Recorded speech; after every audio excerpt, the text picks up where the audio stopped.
Hello, Usha Raveendran വ്ളോഗിലേക്ക് എല്ലാവർക്കും സ്വാഗതം. ഇന്നിവിടെ ഉണ്ടാക്കാൻ പോകുന്നത് ഒരു തെലുഗു ഡിഷാണ്, ഹൈദരാബാദി ഡിഷാണ്. മസാല വഴുതനങ്ങയാണ് മലയാളത്തിൽ. അവർ പറയുന്നത് ഇതിന് ഗുത്തോങ്കായ എന്നാണ് പറയുക. ഇത് വളരെ ഒരു നല്ല ഡിഷാണ്. ആദ്യം സ്റ്റൗ ഓൺ ചെയ്ത് അതിലേക്ക് കുറച്ച് എണ്ണ ഒഴിച്ചതിന് ശേഷം സ്റ്റൗ എപ്പോഴും സിമ്മിൽ തന്നെയാണ്, കുറച്ച് സിമ്മിലിരിക്കട്ടെ, അധികം ചൂടാവരുത്. ചൂടായിക്കഴിഞ്ഞാൽ ഇതെല്ലാം കരിഞ്ഞു പോവും. കരിഞ്ഞാൽ ഇതിൻ്റെ ടേസ്റ്റ് ഫുൾ മാറിപ്പോവും. അതുകൊണ്ട് നമുക്കിതിൽ കപ്പലണ്ടി കുറച്ച് കപ്പലണ്ടി ഇട്ടതിന് ശേഷം നാളികേരം ചെറുതായി അരിഞ്ഞ് അതും കുറച്ച് ആഡ് ചെയ്യണം. അതിന് ശേഷം കുറച്ച് മല്ലി, ഒരു 2 സ്പൂൺ മുഴുവൻ മല്ലി എടുത്തിടണം. മല്ലിക്ക് ശേഷം നമ്മൾ കുറച്ച് അണ്ടിപ്പരിപ്പ്, ഇത് ഓപ്ഷനിലാണ്, ഉണ്ടെങ്കിൽ ഇട്ടാൽ മതി, ഇട്ടില്ലെങ്കിലും കുഴപ്പമൊന്നുമില്ല.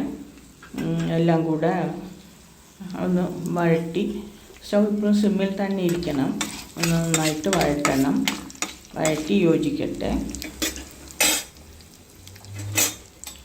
നന്നായി വഴറ്റിയതിന് ശേഷം ഇത് നന്നായി അങ്ങനെ മൊരിഞ്ഞ് വരണം അങ്ങനെയൊന്നുമില്ല. ചെറുതായി എല്ലാം ഒന്ന് ചൂടായി കിട്ടിയാൽ മതി. അതുകൊണ്ടാണ് സ്റ്റവ് താത്തി വെക്കണം എന്ന് പറയുന്നത്.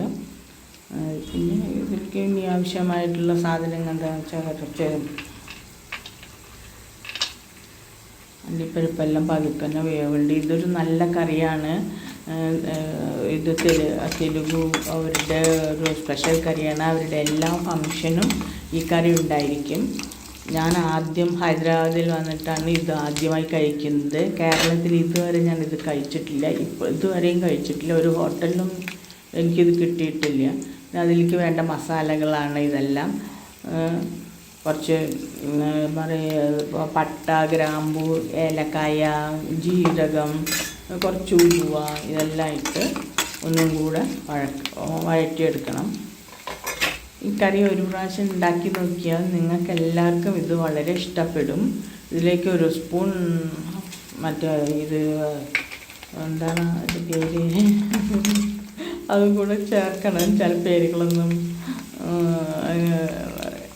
പിന്നെ കുറച്ച് പുളി ചേർക്കണം. എല്ലാം കൂടെ നന്നായി വഴറ്റണം. എള്ളാണ് നിറച്ചത്, വെളുത്ത എള്ളാണ്. പിന്നെ എനിക്ക് കുറച്ച് മല്ലിയുടെ ഇലയും മിൻറ്റ് ലീഫാണ്. മിൻറ്റ് ലീഫിൻ്റെ മലയാളം ഞാൻ മറന്നുപോയി. അതുകൊണ്ട് മിൻറ്റ് ലീഫും ഇട്ട് നന്നായി ഇളക്കി, ഒരു പിടി ഉള്ളി അരികളും കൂടെ ഇട്ടിട്ട് നന്നായിട്ട് ഇളക്കണം. ഇളക്കി യോജിപ്പിച്ച് നമുക്കിതൊരു മിക്സിയിലിട്ട് നന്നായിട്ട് അരച്ചെടുക്കണം. ഇത് നന്നായി ആറിയതിന് ശേഷം മാത്രമേ മിക്സിയിലേക്ക് ഇട്ടിട്ട് അരച്ചെടുക്കാൻ പാടുള്ളൂ. അപ്പം മിക്സിയിൽ നമുക്ക് ഇത് കുറച്ച് നേരം നമ്മളിങ്ങനെ ഒരു പ്ലേറ്റിൽ പരത്തി വെച്ചതിന് ശേഷം നന്നായി തണുത്തിട്ടുണ്ട്. ഇത് നമുക്ക് മിക്സിയിലേക്ക് ആഡ് ചെയ്യാം. ഇതിൻ്റെ കൂടെ തന്നെ നമുക്ക് ആവശ്യമായ മുളക് പൊടിയും 2 സ്പൂൺ മുളക് പൊടിയും, പിന്നെ ഇത് വെളുത്തുള്ളി ഇഞ്ചിയാണ് ഞാൻ അരച്ച് പേസ്റ്റാക്കി ഫ്രിഡ്ജിൽ സൂക്ഷിക്കുന്നതാണ്. നിങ്ങൾക്ക് ഇത് മുഴുവനോടെ വെളുത്തുള്ളിയും ഒരു 5-6 വെളുത്തുള്ളിയും പിന്നെ കുറച്ച് ചെറിയ കഷ്ണം ഇഞ്ചിയും കൂടെ ഇങ്ങനെ തന്നെ ഇതിലേക്ക് ഇടാവുന്നതാണ്. ഞാൻ അരച്ച് വെച്ചിട്ടുള്ളത് കൊണ്ടാണ് ഇങ്ങനെ ഇട്ടത്. പിന്നെ ആവശ്യത്തിനുള്ള മുളക് പൊടിയും 1/4 സ്പൂൺ മഞ്ഞൾപ്പൊടിയും ചേർക്കണം. മസാല ഫുള്ളായിട്ട്, തണുത്ത മസാല ഫുള്ളായിട്ട് അതിലേക്ക് ഇട്ട് നന്നായിട്ട് മിക്സിയിൽ അരച്ച് എടുക്കണം. അതിനുശേഷം നമുക്ക് ഇതിലേക്ക് ആവശ്യമായിട്ടുള്ളത് ചെറിയ വഴുതനങ്ങയാണ്. ഈ വഴുതനങ്ങ ഉപ്പും മഞ്ഞളും ഇട്ട വെള്ളത്തിൽ 4ആയി മുറിച്ച് അതിൻ്റെ തണ്ടും കുറച്ച് ഭാഗം അതിൽ തന്നെ നിർത്തി ബാക്കി ഭാഗം കളഞ്ഞിട്ട് നമ്മൾ ഈ അരച്ച് വെച്ച ഫില്ല് മിക്സ് ചെയ്യണം. എൻ്റെ ഒരു കയ്യിൽ ഫോൺ ഉള്ളത് കൊണ്ടാണ് എനിക്കിത് നിങ്ങൾക്ക് വളരെ വ്യക്തിയായിട്ട് കാണിക്കാൻ പറ്റാതിരുന്നത്. വഴുതനങ്ങ ഞാൻ 4ആയിട്ട് മുറിച്ചിട്ടുണ്ട്. പക്ഷെ തണ്ടിൽ നിന്ന് വിട്ടുപോരാൻ പാടില്ല. അതിൻ്റെ ഉള്ളിൽ ആ മസാലകൾ ഫിൽ ചെയ്യണം. എന്നിട്ട് കുക്കർ അടുപ്പത്ത് വെച്ച് സ്റ്റവ് ഓൺ ചെയ്ത് അതിലേക്ക് 3-4 സ്പൂൺ എണ്ണ ഒഴിക്കണം. ഈ കറിക്ക് എണ്ണ കൂടുതൽ ആവശ്യമാണ്.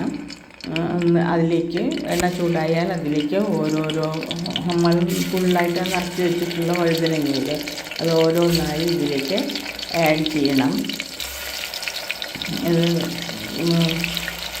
പിന്നെ തൽക്കാലം നന്നായി ഇളക്കി ഒന്ന് പറയാം, ഈ വഴുതനങ്ങ ഒന്ന് സ്മൂത്താവുന്നവരെ നമ്മളിത് ഇളക്കണം. ഇളക്കിയിട്ട്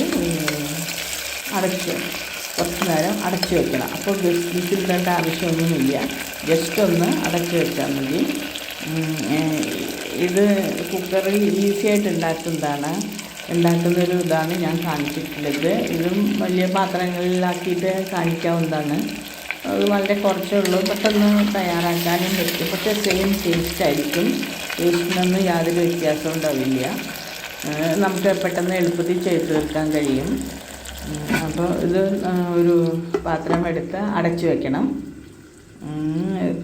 അടച്ചു വെച്ച് ഒരു 3-4 മിനിറ്റ് വരെ അടച്ച് വയ്ക്കുമ്പോൾ വഴുതനങ്ങ എല്ലാം നന്നായിട്ട് സ്മൂത്തായിട്ട് ആ മസാല അതിലേക്ക് പിടിച്ചിട്ടുണ്ടാവും. കുറച്ചൊക്കെ നമുക്ക് അടപ്പ് തുറന്ന് വെച്ച് നമുക്ക് ഒന്നും കൂടെ നന്നായി വഴറ്റാം. വഴറ്റിയതിന് ശേഷം നമുക്ക് വീണ്ടും ഇതിൻ്റെ അടപ്പുകൊണ്ട് കുറച്ച് മസാല ബാക്കിയുണ്ടായിരുന്നു. ഫുൾ മസാല ഇതിലേക്ക് ഇട്ടിട്ടില്ല. നമ്മുടെ പ്ലേറ്റിൽ കുറച്ച് മസാല ഉണ്ട്, അതും കൂടെ ഇതിലേക്ക് ആഡ് ചെയ്യാം.